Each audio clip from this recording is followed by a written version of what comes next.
You just walked into a room full of strangers and felt it. That low hum of unease. The sudden awareness of every eye, every shift in posture, every half-second glance in your direction. You told yourself to relax. You told yourself nothing was wrong. But your body didn't listen. It never does.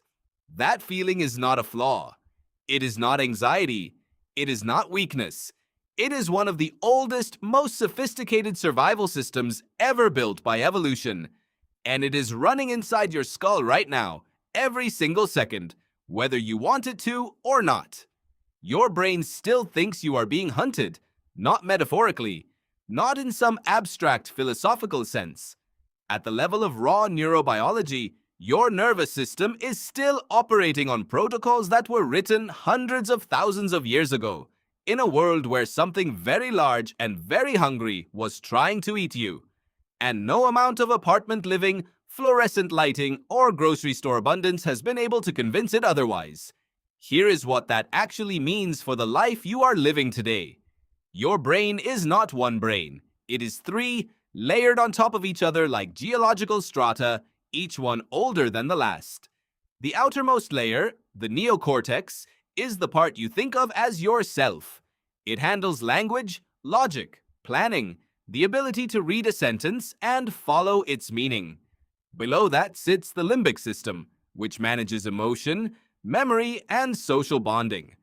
And beneath both of those, coiled at the base of your skull, is the brainstem.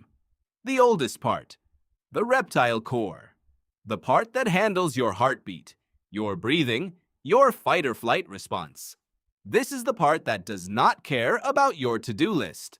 Neuroscientist Paul MacLean called this model the triune brain back in the 1960s, and while modern neuroscience has refined the details, the fundamental insight holds. You are not running one operating system. You are running three simultaneously, and the oldest one has veto power. That reptile core cannot be reasoned with. It does not process language. It does not understand context. What it does understand is threat. And it is very, very good at detecting threat, even when no threat exists. This is where the neuroscientist Joseph Ledoux changed the way we understand fear. In the 1990s, Ledoux mapped what he called the low road of the brain. When your senses pick up something that resembles danger, a signal shoots directly to a small almond-shaped structure called the amygdala before it ever reaches your conscious mind. Before you have processed what you saw. Before you have decided how to feel about it. Your body is already responding, pupils dilating, muscles tensing, heart rate spiking. The rational brain catches up about half a second later, like a translator arriving after the argument has already started. Half a second. That gap is not nothing. That gap is the rustle in the grass before you look up. That gap is the thing that kept your ancestors alive long enough to become your ancestors. Think about where this calibration was set. Not in a city, not in a suburb, not in an office building with fire exits and security cameras. It was set on the open savanna of East Africa, 200,000 years ago, where your ancestors lived in small bands of roughly 150 people. Everyone outside that band was a potential threat. Every unfamiliar face was an unknown variable. Every dark shape at the edge of camp was something that might want to eat you. And the things that actually did want to eat you were extraordinary. Paleontologist Lee Berger's excavations in South Africa uncovered remains of early human relatives with puncture marks from large eagles and leopards.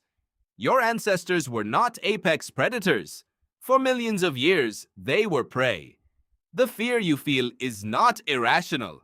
It is the literal biological inheritance of every ancestor who was frightened enough to survive. Your amygdala does not know that was then.